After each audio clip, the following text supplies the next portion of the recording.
Fala galera linda, o Edmara Martins em mais um vídeo para você e para mim.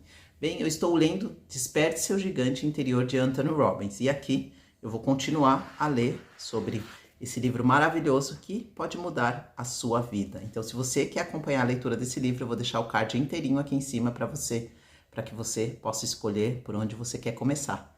No começo, no meio, mas já posso dizer que essa leitura é maravilhosa. Então eu vou pedir já para você curtir e se inscrever no canal. Mas, como você pode assumir o controle desse terceiro elemento de seu sistema central, conhecido como valores? Dê os 2 passos simples seguintes. Passo 1. Descubra quais são os seus valores atuais, classifique-os na ordem de importância. Isso lhe proporcionará uma percepção sobre o que mais quer experimentar, seus valores atraentes e o que mais quer evitar em sua vida, os seus valores repelentes. Passará a ter uma compreensão de por que faz o que faz e também lhe oferecerá uma oportunidade, se quiser, de experimentar sistematicamente mais prazer em sua vida, pela compreensão do sistema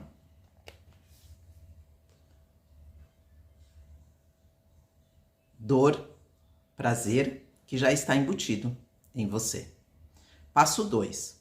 Se você está disposta a pegar o touro à unha, você tem uma oportunidade de redirecionar o seu destino. Faça a si mesmo uma nova pergunta. Quais precisam ser meus valores para alcançar o destino que desejo e mereço? Faça uma lista, ponha-os na ordem. Verifique de que valores pode querer se livrar e que valores pode acrescentar a fim de criar a qualidade de vida que deseja. Você pode estar especulando, mas afinal, qual é o meu destino? Se esbarrar nisso, você volta ali novamente no meu vídeo e eu vou colocar aqui para você também o nome, tá? Da onde está falando para que você entenda aí, né, sobre destino. Porque neste capítulo, que eu vou deixar aqui o nome para vocês, foi perguntado que tipo de pessoa você teria de ser para alcançar tudo o que deseja. A fim de ser essa pessoa, quais precisariam ser seus valores e que valores você precisaria acrescentar ou eliminar da sua vida? Por exemplo, como a sua capacidade de lidar com sentimentos como medo, frustração e rejeição seria afetada pela decisão de colocar a coragem no alto de sua lista de valores atraentes? Ou qual poderia ser o impacto de conceder uma alta prioridade à jovialidade? Poderia lhe permitir ter mais diversão na vida, talvez desfrutar todas as experiências à medida que surgirem, tornar-se mais chegado aos seus filhos e para eles mais do que apenas um provedor.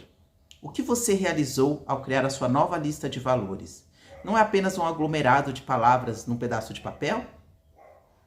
A resposta é sim. E se você não se condicionar a usá-los como a sua nova bússola, e se você o fizer, no entanto, eles se tornam a sólida fundação de cada decisão que você tomar.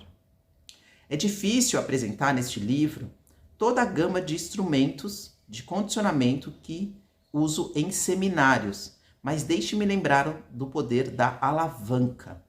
Muitas pessoas que participaram do encontro com o destino afixaram seus valores em posições proeminentes no trabalho, em casa, em qualquer lugar em que serão vistos por pessoas que os farão se aterem a esse padrão novo e superior. Portanto, use o mesmo tipo de alavanca para fortalecer o seu compromisso com os novos valores. Na próxima vez em que se descobrir gritando com as crianças, talvez alguém que eu ame possa se aproximar e dizer: a compaixão não é o valor número 1 em sua lista? Eu toco o futuro, eu ensino. Frase anônima. Observar as pessoas assumirem o controle de suas hierarquias de valores no encontro com o destino é tão compensador por causa do enorme contraste entre como eram na manhã de sexta-feira e em quem se tornaram na noite de domingo. À medida que as transformações ocorrem, surge a magia. Eu lembro que um homem ele foi arrastado pela esposa para o programa e ele não queria estar ali. Ao começarmos a conversar sobre valores e a possibilidade de efetuar mudanças nesta área, ele proclamou: não preciso mudar nenhum dos meus valores. Seu valor número 1, diga-se de passagem, era liberdade. E ele resistia à ideia de ser forçado a mudar qualquer coisa em sua vida que não quisesse alterar. Então tornou-se uma questão de controle, enquanto ele se recusava com firmeza a promover qualquer mudança. Acabei lhe dizendo: eu sei que você não precisa fazer qualquer mudança. Também sei que é livre. Assim, eu tenho certeza de que é livre para acrescentar uns poucos valores. E que valores poderiam ser úteis para você acrescentar a fim de aumentar a qualidade de sua vida e talvez mesmo causar impacto em seu destino supremo? Depois de pensar por um momento, ele respondeu: talvez flexibilidade pudesse ser um bom valor a acrescentar. E a audiência aplaudiu. Isso é ótimo, declarei. Em que lugar de sua lista poria a flexibilidade? Começamos de baixo e fomos subindo, e acabou sendo o valor número 4 em sua lista. No momento em que o homem decidiu que era mesmo o lugar certo para seu novo valor, outro participante, um quiroprático que estava sentado logo atrás dele, indagou: vocês viram isso? Era tão evidente que várias outras pessoas na sala também haviam notado. A fisiologia do homem começara a mudar literalmente diante de valores e toda a postura pareceu relaxar, tornar-se mais descontraída. Ele sentou na cadeira de uma maneira diferente e parecia respirar com muito mais liberdade. Até mesmo a expressão mudou, os músculos do rosto liberando a tensão, com a flexibilidade como uma nova prioridade, o sistema nervoso obviamente recebera a mensagem. Há outros valores que você gostaria de acrescentar à sua lista? Eu indaguei em seguida. E o homem pensou por um momento. Talvez. Perdão. Havia um tom de indagação em sua voz, e o grupo desatou a rir. Ali estava um que começara eriçado em hostilidade e tensão, e agora completara uma volta de 180 graus. Enquanto ele calculava como incluir o perdão em sua hierarquia de valores, foi maravilhoso observar as mudanças adicionais que ocorreram em sua postura. Respiração em seus músculos faciais e gestos. Então, durante o resto do fim da semana, as pessoas continuaram espantadas com as drásticas mudanças promovidas por 2 simples acréscimos aos seus valores. Ele falava com mais suavidade na voz, o rosto parecia se abrir com mais expressão e se relacionava com as pessoas de uma forma como nunca acontecera antes. Agora, 3 anos mais tarde, a liberdade nem mesmo consta de sua lista. E a sua intimidade com a esposa se expandiu a um ponto extraordinário. Somos aquilo que fazemos repetidamente. Aristóteles. A vida ela sempre encontra um meio de testar o compromisso que temos com nossos valores. Meu teste ocorreu quando eu embarcava num avião e lá estava o ilustre Sr. Smith. Eu senti a raiva e a hostilidade aflorarem, com uma intensidade como não experimentara durante 2 anos. Basicamente porque não ouvira. Ele entrou apressado no avião e foi sentar-se lá no fundo. Ao me instalar em meu lugar, sabendo que ele se encontrava por trás de mim, as perguntas surgiam em disparada na minha cabeça. O que eu deveria fazer? Deveria confrontá-lo? Deveria apenas me aproximar, parar na sua frente, fitá-lo sem falar nada, até que ele se contorcesse em aflição?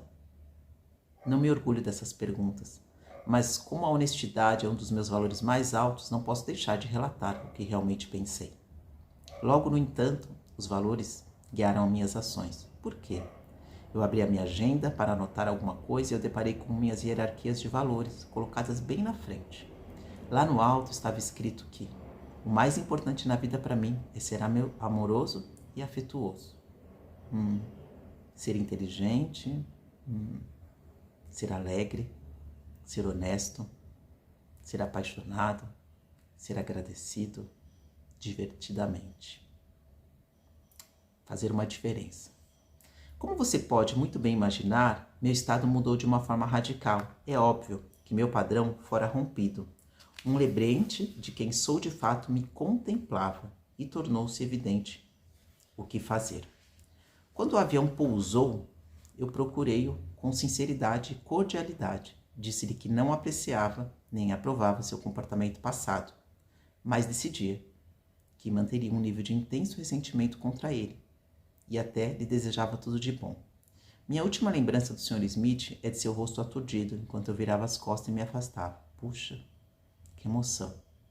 Mesmo no ambiente de tensão, eu fizera o que acreditava que era certo.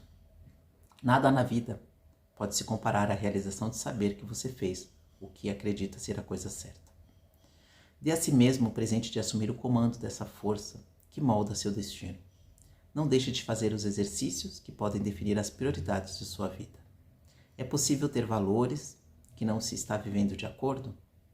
Você pode ter um grande sistema de valores que proporciona à sua vida uma direção magnífica, mas ainda se sentir infeliz, a menos que compreenda o poder das regras. Exatamente. Então, se você não é feliz, eis o motivo. Considere-se responsável por um padrão superior ao que todos os outros esperam de você. Henry Ward Beecher. Ao escrever essas palavras, eu estou contemplando o azul profundo do Pacífico do meu quarto, na Hyatt Regency Waikoloa, na Big Island do Havaí. Eu acabei de observar uma coisa que não tornara a acontecer na América do Norte até o ano de 2017, um eclipse total do Sol. Beck e eu levantamos às 5h30 da manhã a fim de testemunharmos, junto a milhares de outros visitantes, este raro evento astronômico. Enquanto uma multidão se concentrava no ponto de observação, comecei a me distrair com a diversidade de pessoas que vieram até ali para partilhar a ocasião. De altos executivos a famílias em férias, de cientistas com as lunetas mais potentes e excursionistas que haviam armado suas barracas durante a noite, e até crianças que só sabia que se tratava de evento porque os pais haviam comentado.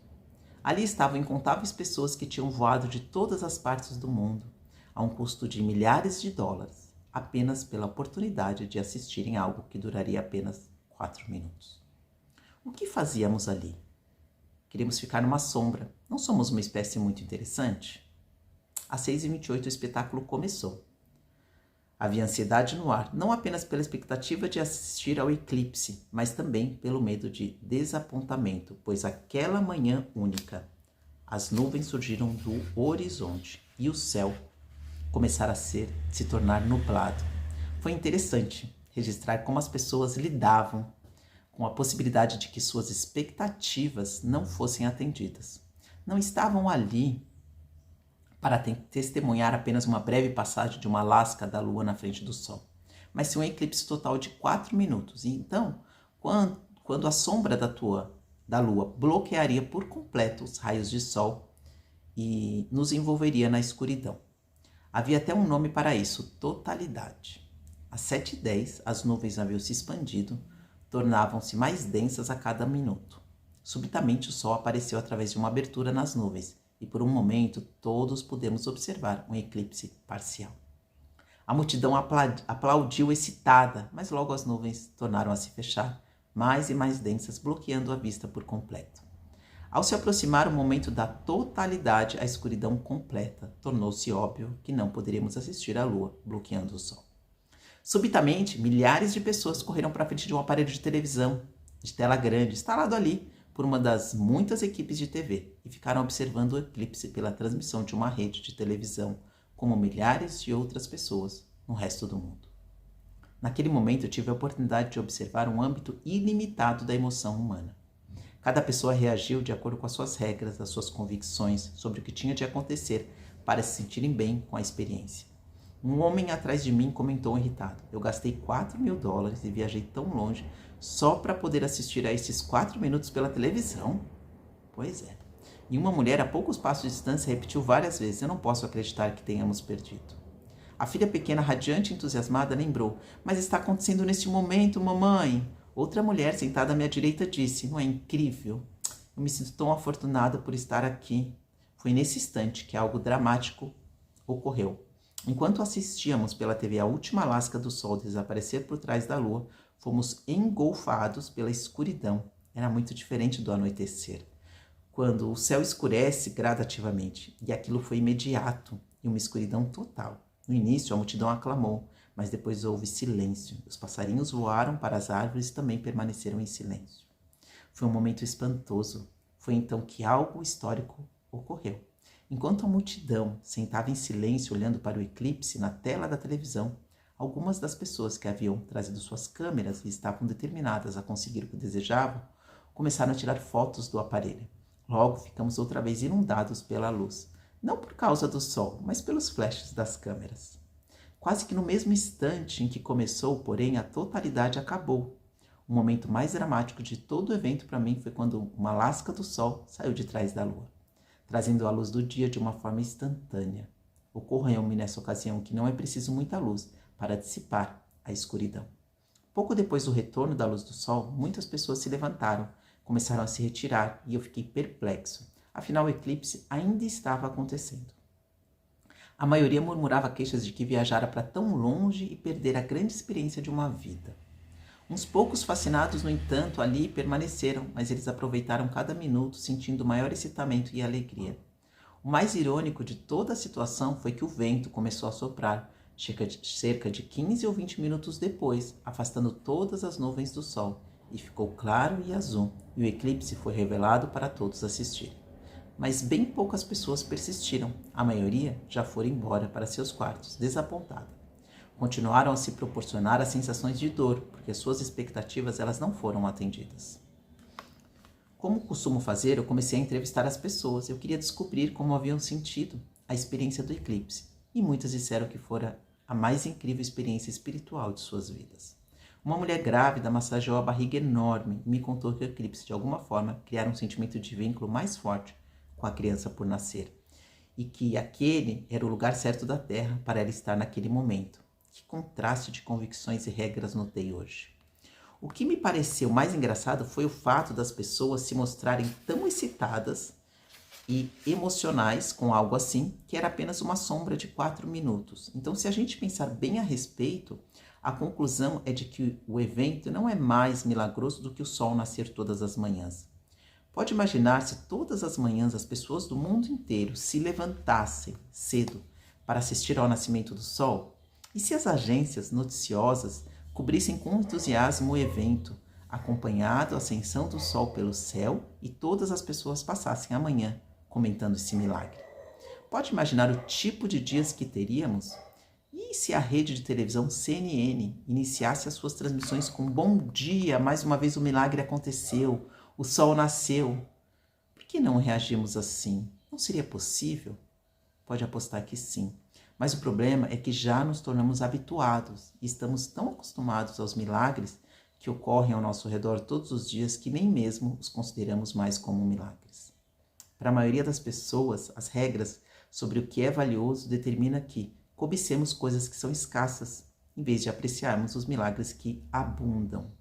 O que determinou as diferenças nas reações daquelas pessoas, de um homem que ficou tão transtornado que destruiu a sua câmera, aos que não apenas experimentaram a alegria hoje, mas também continuarão a experimentá-la cada vez que contarem aos outros sobre o eclipse, nas próximas semanas, meses e anos? Nossa experiência daquela realidade nada tinha a ver com realidade, mas foi interpretada pela força controladora das convicções. De um modo mais específico, as regras que tínhamos sobre o que devia acontecer para que nos sentíssemos bem. Chamo de convicções específicas as que determinam quando formulamos regras para obter dor e obter prazer. A incompreensão de seu poder pode destruir qualquer possibilidade de felicidade vitalícia. É uma plena compreensão e utilização podem transformar a sua vida tanto quanto qualquer coisa que analisamos neste livro. Quero lhe fazer uma pergunta antes de continuarmos. O que tem de acontecer para você se sentir bem? Precisa que alguém o abrace, beije, faça amor com você, diga o quanto o respeita e aprecia? Deve ganhar $1 milhão? Tem de se tornar um êximo golfista? Tem de ser reconhecido por seu chefe? Tem de alcançar todos os seus objetivos? Tem de guiar o carro certo e as festas certas, ter conhecido pessoas certas? Tem de ser espiritualmente evoluído? Ou esperar até atingir o esclarecimento total? Tem de correr 8 km por dia? O que realmente precisa acontecer para você se sentir bem? A verdade é que nada tem de acontecer para que você se sinta bem. Não precisa de um eclipse para se sentir bem. Pode se sentir bem neste momento sem precisar absolutamente de nenhuma razão. Pense a respeito. Se você ganha $1 milhão, o dinheiro não lhe proporcionará nenhum prazer. E sua regra que diz, quando alcançar essa marca, então darei a mim mesmo permissão para me sentir bem. Então, neste momento, quando decide se sentir bem, você envia uma mensagem ao cérebro para mudar as reações nos músculos do rosto, peito e resto do corpo. Então, para mudar a sua respiração e mudar a bioquímica do sistema nervoso, o que o leva a experimentar as sensações que chama de prazer. Quem você acha que teve o pior tempo naquele dia do eclipse? As pessoas com as regras mais intensas sobre o que tinha de acontecer para se sentirem bem. Não resta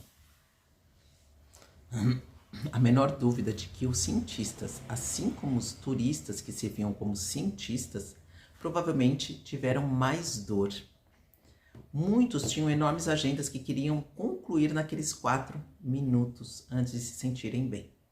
Não interprete da forma errada. Não há nada de errado em se empenhar, em realizar e alcançar tudo o que você puder. Anos atrás, porém, eu formulei uma definição que mudou a qualidade de minha vida para sempre. Enquanto estruturarmos nossas vidas de uma maneira em que a felicidade seja dependente de algo que não podemos controlar, então vamos experimentar dor. Como eu não estava mais disposto a viver com medo de que a dor pudesse continuar a me abalar e me considerava um ser inteligente, eu reformulei as minhas regras. Assim, tenho dor e prazer sempre que sinto que é apropriado, baseado na capacidade de dirigir minha própria mente, meu corpo e minhas emoções. Para ser mais específico, Beck e eu desfrutamos ao máximo do eclipse. De qualquer forma, estávamos no Havaí por outro motivo, para conduzir meu programa Comando Mastery, de 3 semanas, e por isso chegar uns poucos dias antes para assistir ao eclipse era uma bonificação para nós. Mas o verdadeiro motivo para desfrutarmos tanto foi o fato de não termos grandes expectativas, apenas aguardávamos ansiosos.